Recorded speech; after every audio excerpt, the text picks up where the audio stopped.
Wij gaan verder. Het is de eerste keer, die van belang is, de eerste keer in een tweede ronde. Die tweede ronde beginnen we met paterfamilies van deze dichtmiddagen. Floor Voerman.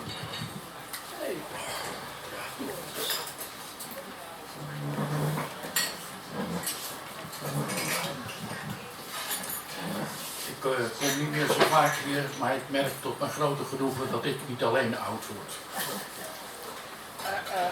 Het eerste gedicht, verliefdheid. Er is niemand om mij heen. Zelfs in het drukke café zijn we samen. Noemen elkaar bij namen die niemand kent. Ik houd je hand, jij de mijne. Dan is het alsof de mensen hier verdwijnen. Alleen jouw ogen zijn er nog. Die naar mij kijken, op vulkanen lijken en zeggen, kom dan toch. En ik voel me in de ruimte zweven. Mijn voeten raken nauwelijks de grond. Mijn lippen zoeken naar je mond. En de tijd staat stil, heel even.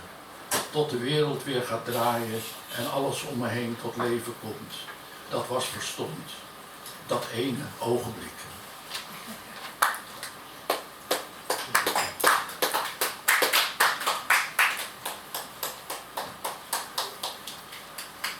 Het druppelt een beetje. Ja, dat heb ik op die leeftijd.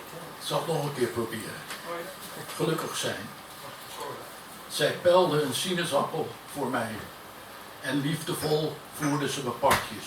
Ze droeg een badpak met rode hartjes. Dat op het strand te drogen lag. En vroeg me wat ik in de wolken zag. Die voorbij dreven aan de horizon. Waarom kon ik haar toen niet zeggen dat ik van haar hield? Ik hield toch van haar.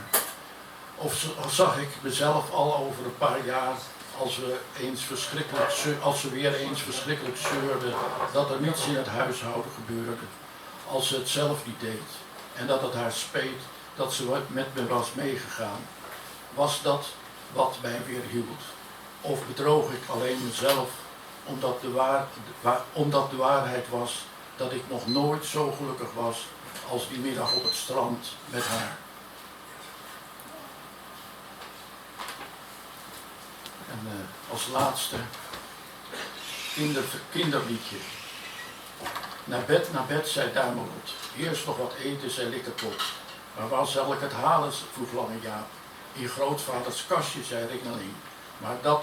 Maar daar lag, toen het deurtje openging, alleen maar een boekje met blote vrouwen en een buisje aspirine. Een briefje van 10 en verder niets. Oh ja, de sleutel van de fiets, maar geen bankafschrift of nummers van de kluis. Verder was er in het hele huis niets te halen. Dus wie moest de begrafenis betalen? Wie zorgde er voor de kat? Ik niet, zei het kleine ding. Ik heb ellende genoeg met hem gehad.